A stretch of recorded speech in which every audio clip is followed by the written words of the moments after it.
It's interesting, Aaron, though. A lot of people focus on that, but I didn't come out of the military and had all my crap together. I was a mess trying to figure out how am I going to navigate this world. When I was in the regiment, in special forces, you're surrounded by type A, hard charging, high IQ people all the time whose standard is excellence.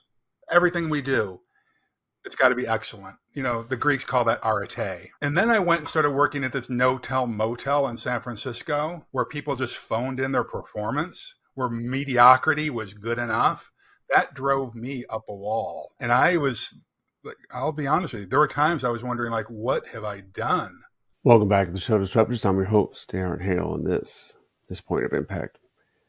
Today's discussion is all about transitioning from the military to civilian workforce, facing down your challenges, both internal and external, leadership, team building, and building strong relationships. Our guest today is Larry Broughton, a former Special Forces officer turned boutique hotel operator. And as he just describes it himself, going from door kicker to room service. He's also an accomplished author, leadership coach, speaker, and mentor. And the conversation you're about to hear was very insightful. It was a lot of fun, and I didn't want it to end because he's a very thoughtful person.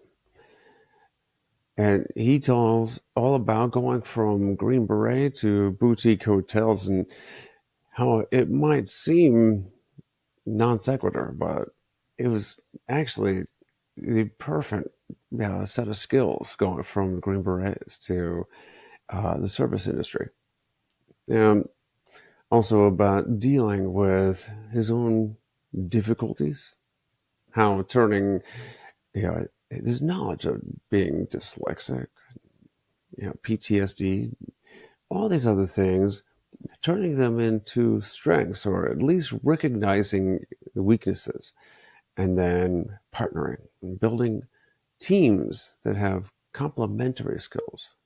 And we also talk a little bit about culture indexes and personality tests, how to find out if you're building the right team with the right skill sets and characteristics, personalities. I actually go through quite a bit here, and I know you're going to enjoy it. Before we do, please take a moment just to give the show a thumbs up, subscribe, give 5 stars, leave a review, and share it with somebody. I'd greatly appreciate it, and it'll help us get out to a larger audience. And without further ado, my conversation with Larry Broughton. Hello, welcome to Point of Impact. Thanks, Aaron. It's great to be here. Glad you invited me. I'm doing good. How are you, sir? Good. Let's make this a fun day. How about that? Oh my gosh. If I get into it, I have known of you for a few years now. I think since you were on Bigger Pockets. So and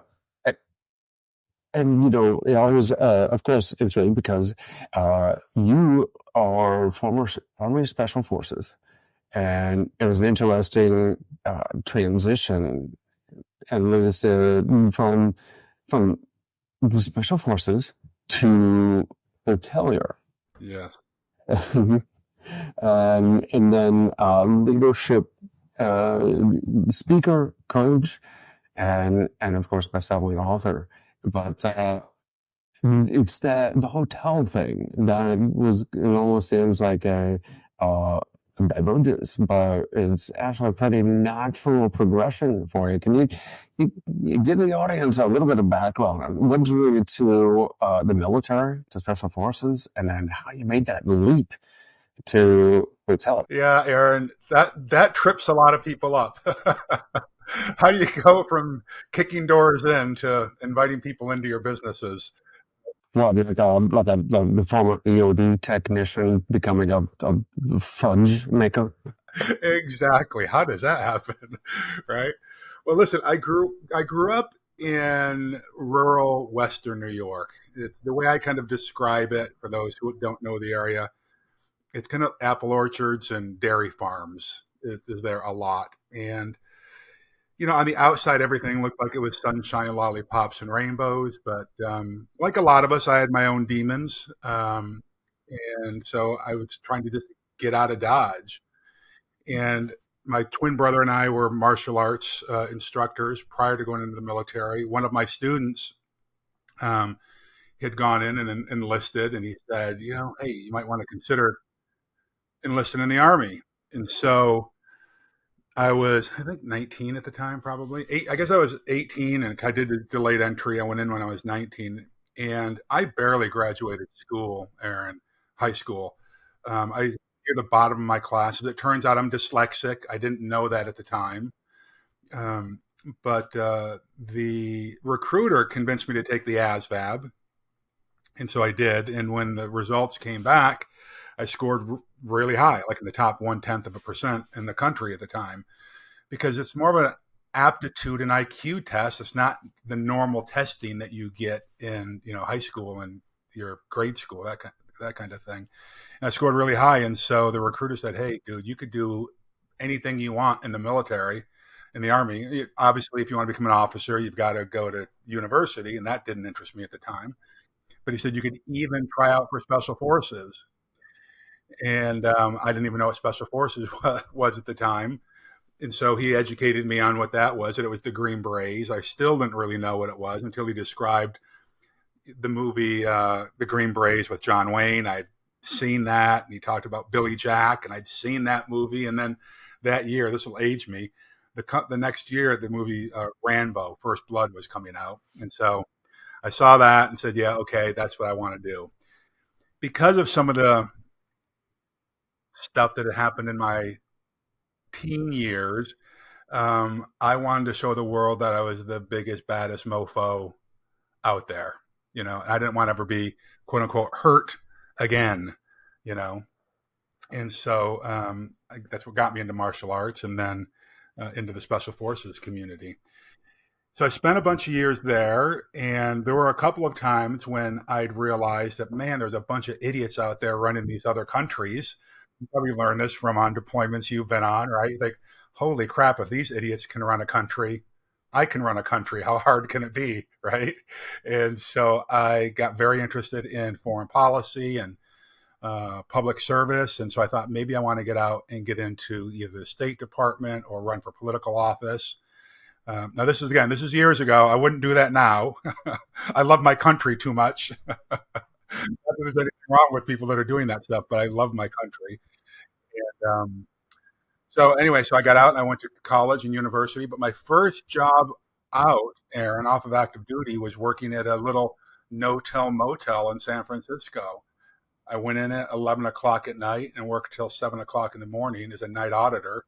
And I was big and burly back then, and so I was a little bit intimidating because the neighborhood that this little motel was in was a very rough neighborhood called the Tenderloin. It's where a lot of the drug deals and prostitution and that kind of thing happened at the time. But it paid my way through college and university, at least the first couple of years. But after I was there for a few months, an investment group came in and bought this little motel with the intention of turning it into back then the concept wasn't even named, but it's what was one of the early boutique hotels that people know of today. And the idea was to make this thing cater towards traveling bands like Red Hot Chili Peppers and Nirvana and those types of bands that were traveling back then. So they did that and became quite successful. And Desert Storm broke out. I went back on active duty, and when I came back, the partner, the guy, the managing member of this company, said, "Hey, please come back and work for me.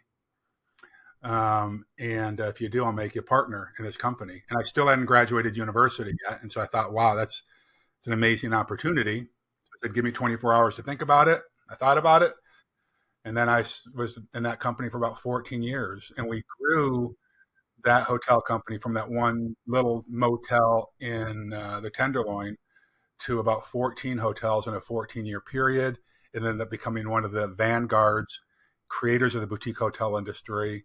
Ultimately, it merged with a couple of other companies, and then ultimately sold to Hyatt.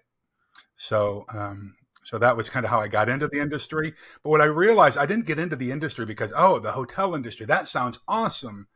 No, I got into it because it was just, frankly, it was a survival mechanism. But I made the best out of the situation that I was in, and it kind of fed the needs that I. I I'm trying to think which one I looked up when it was I forgot it.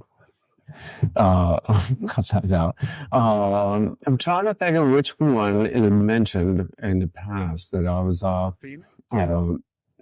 uh anyways, what I talked to you about and brought up there was learning that you're dyslexic. And it's very interesting. I've had a string of guests, very high functioning, high success, whatever you want, however you want to define that, but people that have dyslexia or ADD, ADHD. In fact, recently, was Justin Breen, the Epic Fit mastermind, and he believes that these are signs of genius. And people who see the world just a different way. And the we've maybe mislabeled some things. I'm worried that we are mislabeling or relabeling, renaming things because of how we feel about the maybe the stigma attached to the term. Now, when it comes to dyslexia, or they used to call it learning disorder. Now it's neurodiverse. Yeah, that's great. Well, when it comes to say post-traumatic stress disorder, for me, and you can tell me what you think about this, how you believe it, but that's a logical connection of words, like etymology it fits. It's something that doesn't a change that has happened. The doesn't our brains don't work like they used to, so it's disordered. It's not in order after post a traumatic stress, a stressor, a stressing event or a series of events or whatever that have led to us thinking and behaving a different way, that disorder. How do you feel about people cutting off the D and just saying PTS? I like it because I think there is a stigma that comes about. I think that the response that we have from a traumatic event, it's our natural physiological response to trauma. It's post-traumatic stress. I don't think I'd heard people describe it as the way you're saying, that it is now disordered, but I do know that there are a lot of folks who feel like the D is stigmatizing, and I'm just thinking about it from the corporate arena, okay? Because that's where I'm in. My role is in leadership in the corporate arena right now. Um, and I do know a lot of folks, I'm one of them, who has been diagnosed with post traumatic stress. And when I first learned about it, I thought, well, one more time, I'm broken again. I had dyslexic. I was told I was broken. You had a learning disability, right? And here's one more thing. And crying out loud, if you look at people like you and me, and there's a whole laundry list that we could come up with pretty quickly of folks who've been able to overcome these quote unquote disorders and these learning disabilities. Whoever it was that you were talking about who said, hey, maybe it's just that we're looking at these things wrong. I agree with that approach. When you think about what happened during the industrial age, we intentionally stopped training people to think on our own because that's dangerous. We had a bunch of free thinkers going to a factory.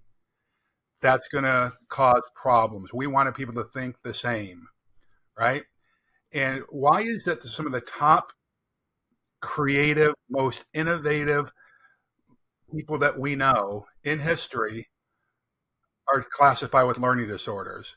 Some of the dyslexics that we know off the top of my head: Einstein, Churchill, um, Richard Branson. There are dozens. You can do a quick internet search and find all these people who supposedly have learning disabilities, but they have changed the way the world works. Now, there's a good side to this.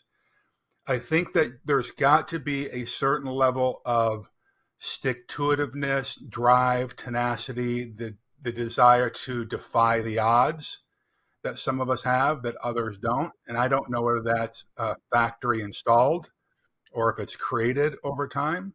Um, I, whether PTSD is the D is kept or not, that's not a hill I'm willing to die on. I have written an article about it. I write for a couple of veterans magazines. One of them is called U.S. Veterans Magazine. And a few months ago, I wrote an article, maybe it was a year ago, I wrote an article. I said, drop the damn D. Just because these are natural physiological responses to trauma.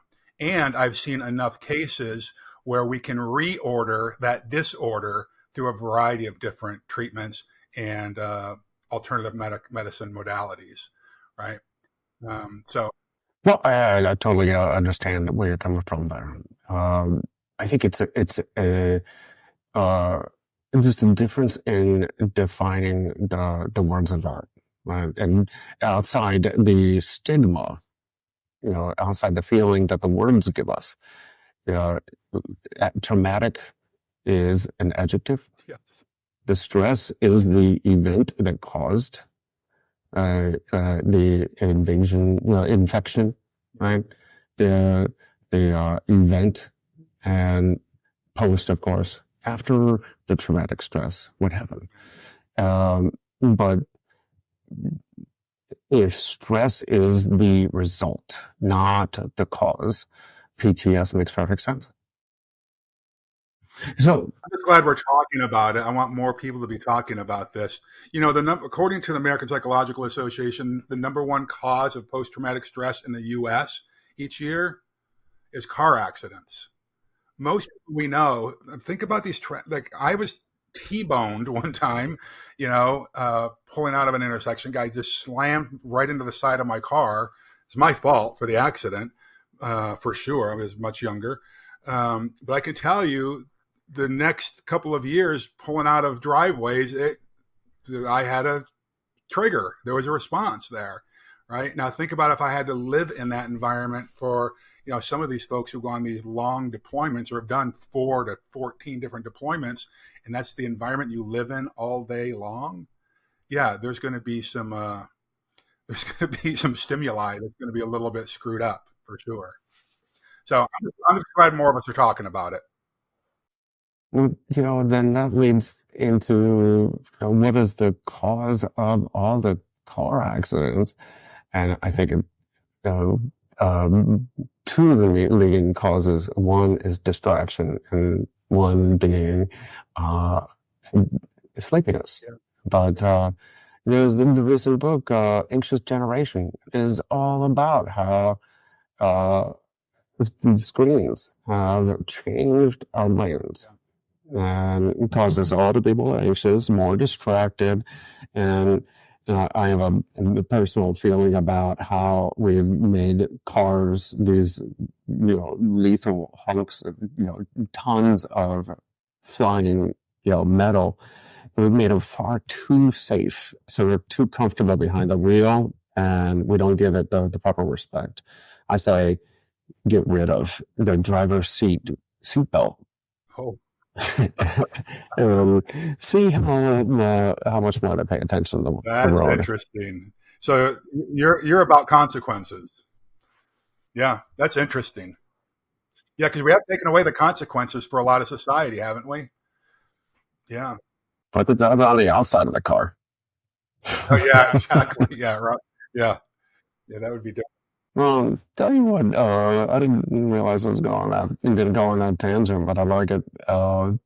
Yeah, but I really am interested in how you've taken the lessons learned from the trauma in your everyday life, service, it's special forces, and you turn this into uh, a successful, fulfilling career, business in the hotel space. Yeah, it's interesting, Aaron, though. A lot of people focus on that, but I didn't come out of, the military and had all my crap together. I was a mess for a little bit, just trying to figure out how am I going to navigate this world. When I was in the regiment, in special forces, you're surrounded by type A, hard charging, high IQ people all the time whose standard is excellence, right? We do everything we do. It's got to be excellent. The Greeks call that arete, right? And then I went and started working at this no-tell motel in San Francisco where people just phoned in their performance, where mediocrity was good enough. That drove me up a wall. And I was, like, I'll be honest with you, there were times I was wondering, like, what have I done? What have I done with my life? And it was a deep, dark season, right? Thank goodness I was able to pull out of that. But there were a lot of valley experiences. I've had some mountaintop experiences in my life, but there were a lot of those dark valley experiences that have got me to the point where I am today, where I'm much more patient, I'm more loving, I'm more compassionate, I offer more grace to people. Had I been the man that I am today, had I been that person 17, 18 years ago, I probably wouldn't have burned through my marriage and divorce. I was still a broken person, faking it, wearing a mask, pretending I was someone on the outside that was different than the person I was on the inside. Today, thank goodness, and this is not 100% of the time, but mostly, usually, the person you see on the outside is the person that I feel on the inside. I feel pretty authentic and pretty transparent today. I haven't always been that person, though. But it's been those valley experience where all the growth has happened. So, yeah, I was going to say, yes, I have got a successful coaching and mentoring business now. Yes, I had a successful hospitality career, but it didn't come from smooth sailing. What do they say? Good sailors aren't built on smooth waters, right? Great sailors come from navigating the storms. I think that's one of the toughest things. For say service members is a great example. They have this purpose, they have meaning, and it's made really cut and dry, really easy for them. They've got orders, they've got mission, they've got uh, the UCMJ, they've got these rules, right? And when they transition out, it's more than just what's my next career going to be? What do I do for a living? And like you said, it was about uh, who am I? Yes. And and it's not black and white. You actually have to use some of that EQ of yours instead of just IQ. I think that's where a lot of service members, a lot of people that are uh, maybe not have that sense of purpose and are trying to create it for themselves. They kind of run into that trouble of, how do I do that? Yeah, I wonder, Aaron, what your thought is on this. Sadly, um, I wouldn't call him a buddy, but someone I knew. We were friendly. Marine vet. Um, took his own life a couple nights ago. And I've lost count of the number of veteran friends and associates and acquaintances that I've known who've taken that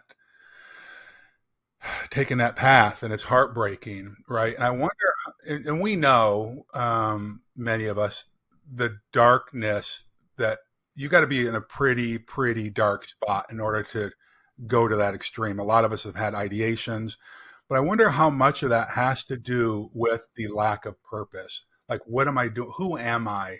Have I lost my identity? Am I serving anyone anymore? Um, and I I don't know.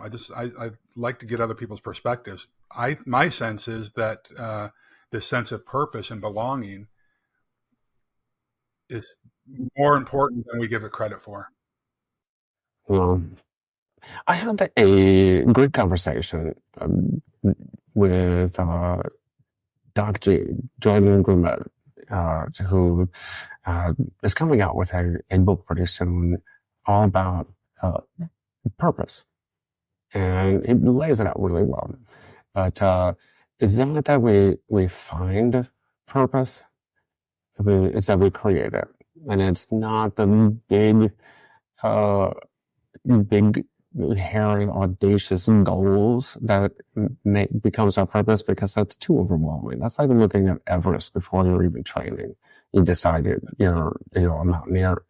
But the small purpose, the daily decisions to do something that's fulfilling.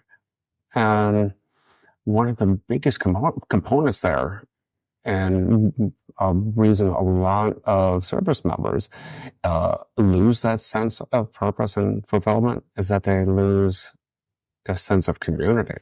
They're a part of a society, right? A tribe. So when they hang up the uniform, they feel like they're separated from that tribe. Yeah. When you become an entrepreneur, a business owner, and leadership coach, you are a member of multiple circles, multiple communities, and that gives you create purpose through that. Yeah, that's insightful. I am blessed that I do a lot of keynote speeches, and one of the most significant communities I speak to, probably 50% of the keynote talks I do are at veteran organizations, particularly veteran entrepreneur organizations. And it's interesting, 1 week I could be speaking at just a normal CEO conference where maybe 1% or 2% of the people are veterans. And the next week I'll be speaking in a room where there's 500 and they're all veterans. And many of these people don't even know each other until they walk into the room. But because they have that common experience, that community experience, the energy is just at a different level. It's really mind blowing. And now part of this was like when I got off active duty the first time, I moved to San Francisco. And this is, 30 some years ago. There was no one in San Francisco who wanted to know about my veteran experience. It was, you didn't even talk about it. And so I did feel that isolation for a while, for sure. And so if there's anyone who's listening here who might be a veteran, or anyone who's kind of feeling alone, there are so many organizations and associations and tribes that you can join where you can feel like you're part of something that's bigger than yourself. That sense of belonging gives life meaning. I think struggle and belonging give life meaning. And oftentimes we like the belonging part, but we don't like the struggle part. The Stoics talked about that a lot, right? Well, talk about isolation. I was injured. I lost my eyesight. Later, lost my hearing.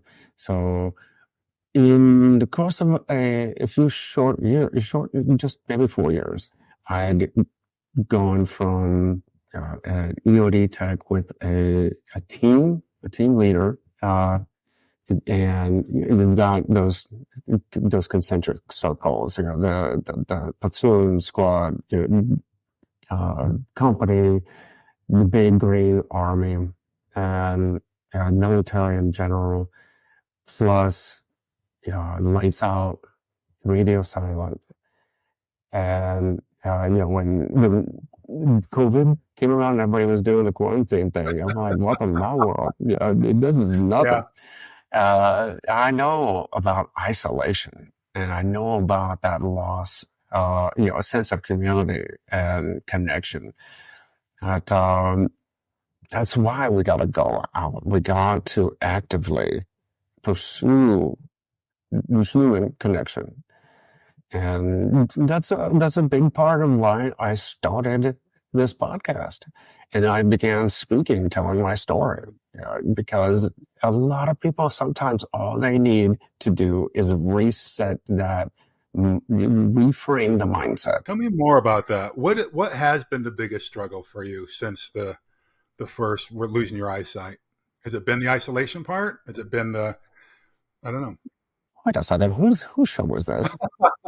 We're having a conversation. Well, the truth is, there was, of course, many challenges, but that's an interesting question because uh, a lot of people, they get bogged down like me. You get uh, distracted from the big things, the meaningful stuff, the internal stuff, by the work, the busy work. So for me, for early years of being blind was learning how to be blind. And I wasn't dealing with, yeah, who I was as a person. Yeah. So, uh, uh, in that, I, I stumbled upon it accidentally. I needed to stay fit because, they feed you, at least they fed me what to read, like I was going through buds. Uh, it was like, there was a, John Belushi in Animal House going through the cafeteria line. That's what my tray looked like every time they got food into my room. And I would wait a lot when I got out of there. So I started running. And of course, it's not very wise for me to just lace up and step out the front door. So I found runners. I found a community. And I accidentally, started making friends and connecting with other people and going out and adventuring. Eventually, I was running marathons, whitewater kayaking, I was climbing mountains, and lo and behold, I was happy despite having undergone these losses. So I knew about the difficulty in transition, but I'm also aware that life didn't end. It goes on, and so long as we're not focusing on the past and that nostalgia, that regret, or whatever you want to call it, we're focused on the here and now and into the future. You can create that purposeful. Well, I wonder though, Aaron, this is awesome, and I think this is helping anyone who's listening to this. For anyone who's never ran a marathon, let alone an ultra marathon, my friend, there's a lot of discipline that comes in there. Do you think, Curry, did that help you, that the sight and the hearing loss, did that help or hinder you to be able to do these ultra marathons? Like, is there a different type of discipline that you now have today that you didn't have prior to this? I want to learn from you. Well, I was definitely not a very disciplined person before the military, and I was going to ask you about that. Is that something like the leadership? Is that something that came from, say, the Rangers, Green Beret training, that you pulled with you? There's got to be certain aspects of the military that guide you today, some things you want to leave behind. Sure. Oh, there's a lot that I want to leave behind. I think that we can learn more from people's mistakes than we can learn from victories. And I've seen a lot of bad leadership. And I was savvy enough, even at a young age, to say, well, I don't want to do that. I see that person getting in somebody's face, grinding them down, treating them like dirt. And someone might respond to that in the immediacy, right? They say, yes, sir, no, sir, 3 bags full. But what happens when that leader turns their back? They're getting flipped off, performance drops, right? That's what I call fake motivation. It's like if you put a cattle prod on the butt of a cow, you're going to move that cow as long as you're, giving it a zap, right? The other thing is inspiration. Inspiration, different form. Absolutely. Yeah. This command and control stuff has its setting, in the right place, right time. You need command and control. But the thing I learned in the special ops community, particularly in the Green Berets and Special Forces, is it's 12 guys on a team. We go in and we are force multipliers. We have to go in and raise an indigenous guerrilla army, and you don't do that by yelling orders. You have to win the hearts and minds first. And I think that applies really well here in the civilian entrepreneurial space. There's a reason why there's a lot of folks in the special ops community who do really well in the entrepreneurial space. We learn how to inspire people. We learn how to do more with less. You know how to um, make sure that people are working inside their strengths, right? I mean, you can't have 12 guys on a special forces A team and they're working in areas where they're just mediocre. You want them to be high performing, right? And I've heard some of your interviews where the topics of Colby and strengths, Colby A index, comes up, which I think is really, it's so important. Like every manager, supervisor, director, executive in any of the businesses I'm in, any of the folks that I coach, they have to take the Clifton Strengths Finders assessment and the Colby A index to make sure that people are working inside their strengths. When people work inside their strengths, they're more productive, they're more joyful, they feel like they're on a winning team. And when people feel like they're burned out and they're being ground down, it's oftentimes because they're not working in their strengths. I learned that in the special ops community, right? So, yeah, there's a lot I took away from my time in the military that I apply the to any of the thing that I do today, for sure. You mentioned the Colby index. What is your score? I don't know how to read it yet, but I just got a 3,392. 3,392. That's interesting. Okay, so all right. So you're a 9 quick start. So you're an initiating quick start. That's how I'm a 5,293. Okay, so yes. So we're built quite well. Yeah. So I'm a mid-range fact finder. The first number is fact finder. The next one is follow through. I'm a 3 follow through, which means I'm resistant to systems. I could have people in my organization set up standard operating procedures and systems all day long, and I still don't like them. And I certainly don't like to build them. As a 9 quick start, we tend to be what some people say is risk takers. We can see things that aren't really there. We tend to be the visionaries, right? You have an idea of how things could be. And some people describe folks like us as you'll stand at the edge of the building and jump off and say, we'll build it on the way down. Build a plane on the way down. That statement I'd made earlier about like, oh, how hard can it be? That's kind of a statement that a quick start would say. We use our gut instincts a lot. And then the implementer, which is the last number, would you say you're a 2? Did you say, or a 1?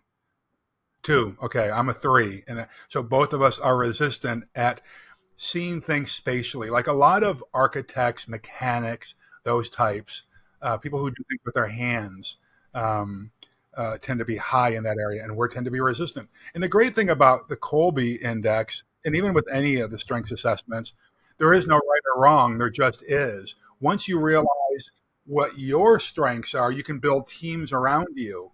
So if I know that I'm not I'm bad at building systems, like one of my businesses, I got a partner that's the same in 2 different businesses. He's a 8 in the systems part, and he is I think a 4 on the quick start. So we balance each other out.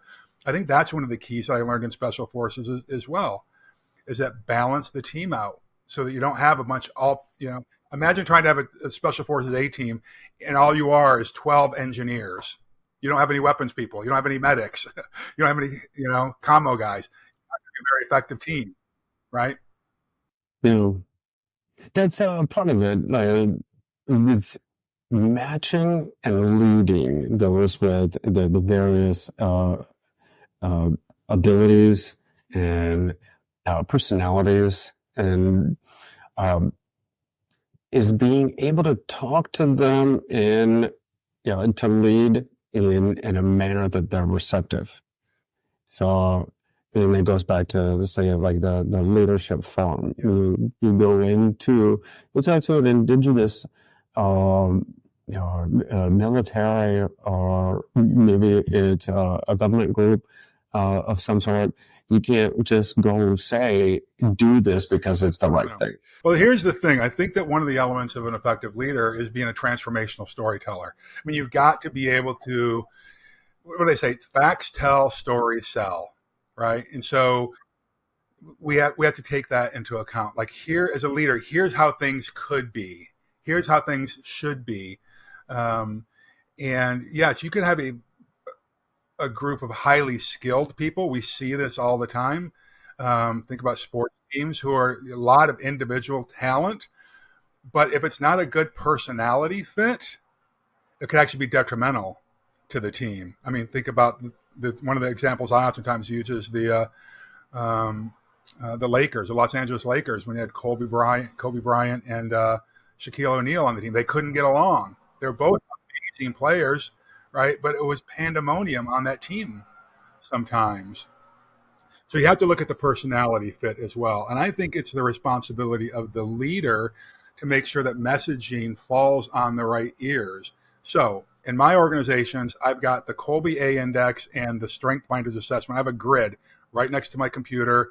And before I call someone or I talk to someone, I want to make sure I know how is it that they're going to receive this information. Because as a leader, you can't treat everyone the same. You have to treat everyone fairly, but you can't treat them the same. If someone receives information, they're high in command, and they just want you to give me the straight scoop and don't tap dance around, they receive information differently than someone who's a high empath, where you have to sugarcoat it a little bit, take them on the journey, get them up to buy in emotionally. So personality hires is as important as a skill and experience hire, for sure. Let them know that what they do has Oh my gosh, significance. yes. Well, isn't that interesting how many people, when the Gallup organization does the State of the American Work survey State of the American Workforce survey each year, and we have to find out is that people in most organizations do not know the direct impact they have on the success of their own organization. Right? This is one of the reasons why 67% of the American workforce is disengaged or actively disengaged. Like, they don't want to be there. That's a sad state of affairs. Yeah, it's interesting, being high quick start. And I joke that I'm, the blindest guy with shiny object syndrome. That's Um, good. and it's funny how visually based our language is, but it's true. I have these great ideas. I'm like, the officers, good idea fair. I've got a couple of them set on my shoulder. And I can tell, I could spit a yarn, I could tell a story. But it's finding that integrator, the follow through person. And that's, of course, where I have the challenge, because I'm not going to do that myself. I'll start a project. The Colby Index says the mix. I'll start it and I'll convince others, but I need that team to, get it, do the follow through. To integrate. Right. One of the biggest blessings in my life is my business partner, Dave Braun, in a couple of the businesses that we run. We knew each other. Let's say, I think we've known each other for 24 years, probably. We started working with each other maybe a dozen, more than that, maybe 12 or 14 years ago. As I said earlier, like, in a previous life, he was an engineer. He was all about the systems, right? He could set up systems and he can get things done. And so you might want to consider this, Aaron. I come up with the blue sky thinking all day long. I come up with the bright, shiny objects. And we have a whole list of ideas, and then we get together and then we prioritize. But it's his job, is like, he's our chief operating officer in this business. It's his job to execute on them. It's his job to get them across the finish line, right? And so that way I continue to work in my strengths, which is ideation, strategic thinking, blue sky thinking, setting the tone and direction for the organizations, and he executes on it. He remains inspired. I remain inspired. Yeah, that's good. It's funny because it's been more pronounced since losing my sight. But I'm just thinking back at like just systems, processes, execution, that kind of thing. And I used to teach spreadsheets, Excel, like and I hate them. Some people love those things. They love spreadsheets. They make them as elaborate with the tabs and the colors and the borders and formulas. And my favorite part about that was learning the keyboard shortcuts, because they just made it faster and easier for me to get out of it. Nowadays, without being able to see and using this software, screen reader software, it takes 10 times or longer to do anything. And doing a spreadsheet is like playing Minesweeper. Oh God, it's miserable. So it's just, one of those things that I won't do it. So I find somebody that loves that kind of stuff, and anything that, think about those day-to-day processes, day-to-day activities that just suck the life out of you. Well, those people are out there. You think about doing it. Yeah, those people are out there, and when you find them, they're life-changing. And you need to make sure that you share the same core values, and that you're in aligned. Well, I think that's one of the toughest things, is that realizing that you're not. It's I say real estate because it was one of the things my wife and I started doing after the fudge business started seeing some success, as we started investing in real estate, hospitality on a smaller level, but with short-term rentals. We fix them up, turn short-term rental in a cash flow area, and they do great.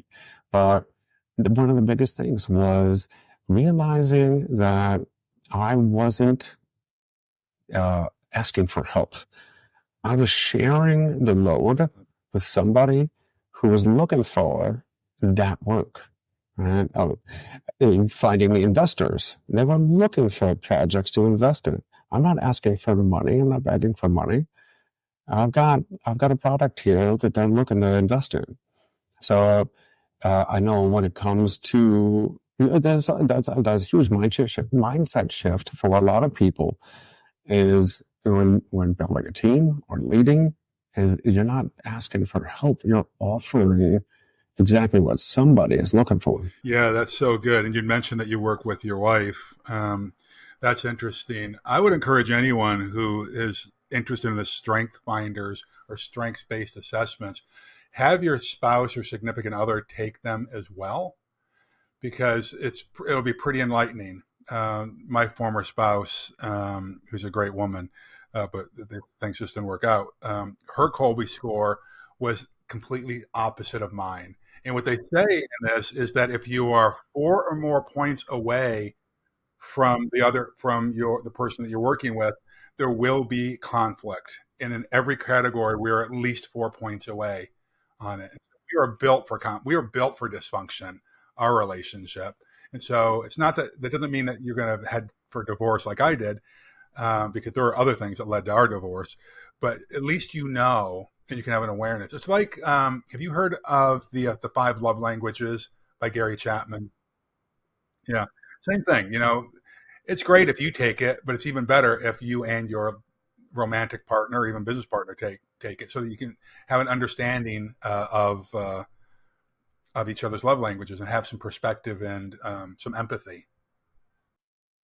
I am telling you, I'll go back even further with Men Are From Mars, Women Are From Venus, and while it's hilarious and so very true, it's pretty dated now, because it's talking 1980s language, but there's so much truth in there, and it's just about trying to.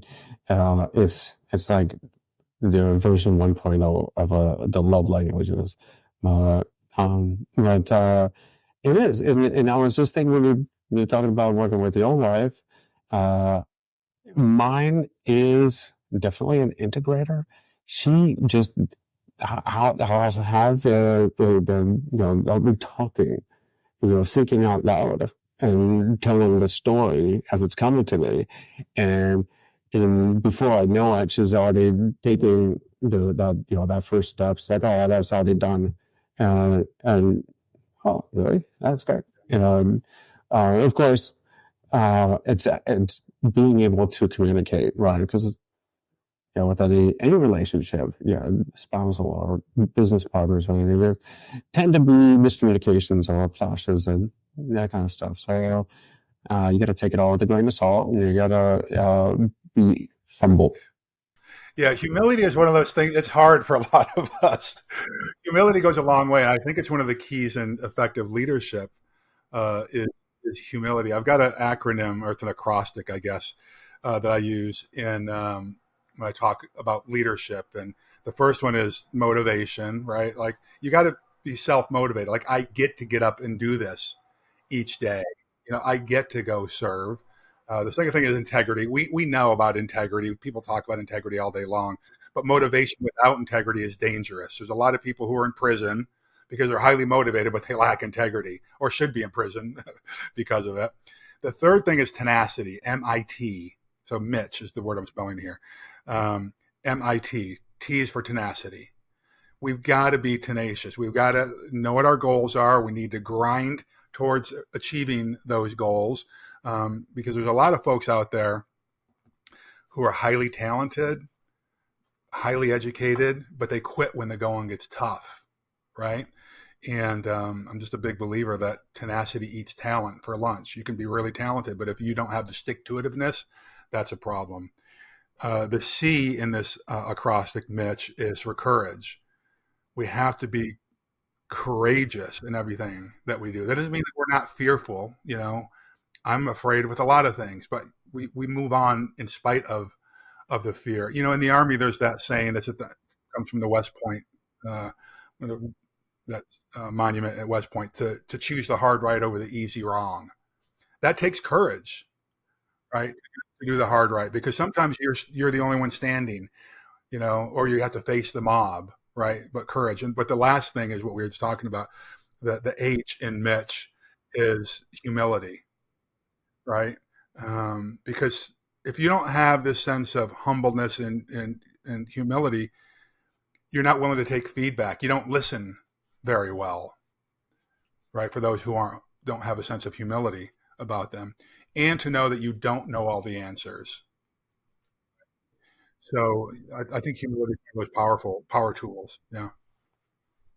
Didn't West Point just change the Oh motto? gosh, I'd heard that, and I remember getting angry about it, and I don't remember what it was. What did they change? And well, it was it. I find I didn't go to West Point. I don't know I don't remember the motto, but it seemed pretty benign as far as politics go. But it was changed into some kind of long-winded mission statement type Yeah, thing. well, I don't know. we'll all be doing internet searches after this to find out what it was. But I remember that about a year ago or two. That yeah, Well, speaking of West Point, though, a friend of mine, Jeff Evans, wrote the book "Climbing Through Storms," and he not a service member at all, but a speaker, coach, and mountain guide. Uh, he wrote about VUCA, volatility, uncertainty, I'll share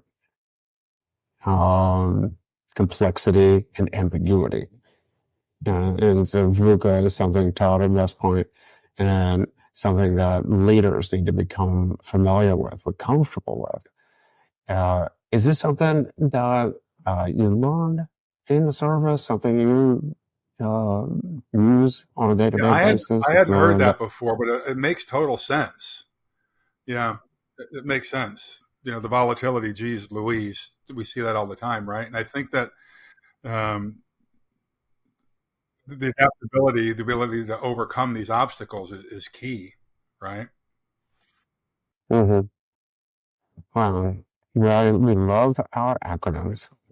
And I think VUCA, becoming familiar with, comfortable with VUCA leads to resilience. And if nothing else, be a good leader. You got to be resilient. Yeah, that's the truth. Well, I tell you what, I've been really enjoying this, and I would love to continue longer, but um, I tell you what, Larry, I'm really glad that we connected. It's been a long time since I haven't created a podcast to get a hold of you. Uh, so, thank you for being me on the show. Before we wrap up, though, I want to get into the final segment of the show, and I call it Countdown to Impact. And it's 3, 2, 1. Um, Things that have had an impact in your life. 3 books, 2 quotes, 1 person. Oh gosh. Okay. Let's see here. 3 books. Man's Search for Meaning by Viktor Frankl, I think, is a really powerful one. For those who don't know, this is a guy who was a medical doctor at a psychiatric ward in a hospital prior to becoming becoming a concentration camp prisoner during World War II. And how do you find meaning in your life in spite of being in a concentration camp, right? Why do some people give up and other people fight on? So that's one. Atomic Habits kind of comes to mind right away. I think that's a really powerful book. I think is it Clear? John Clear? Does that sound right? I think that's uh, James Clear. Thank you, thank you. And then what would a third one be? A third one, let me think. Oh, kind of referred to it a little bit earlier. Um, it's by Ryan Holiday. It's his book on the Stoics. What is the Daily Stoic? Well, at least you got about 7 of them now. I bet the obstacle is the way. The Daily Stoic, I think, is the one I'm thinking of because that has 300. It's got a passage each day from people like Marcus Aurelius and Seneca and a variety of other folks. I think that those 3 would help a lot with people. All right, what was the next one? 2 quotes.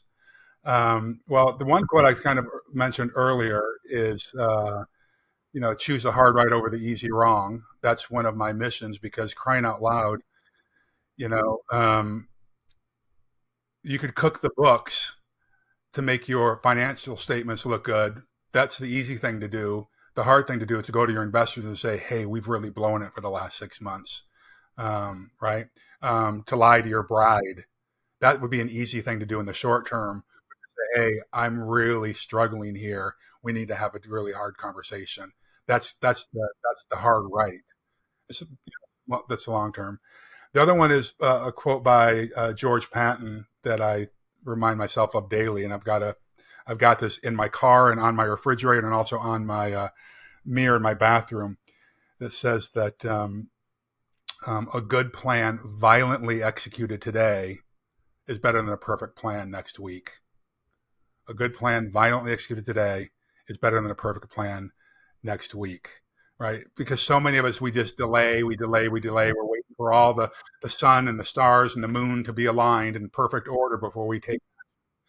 There is no perfect plan, right? In the military, we say no plan survives contact with the enemy, right?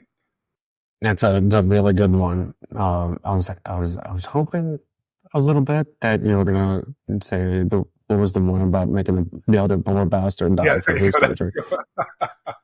I do love that one. Yeah, I do love that one. And the one is what was that? What was one person who's kind of impacted my life?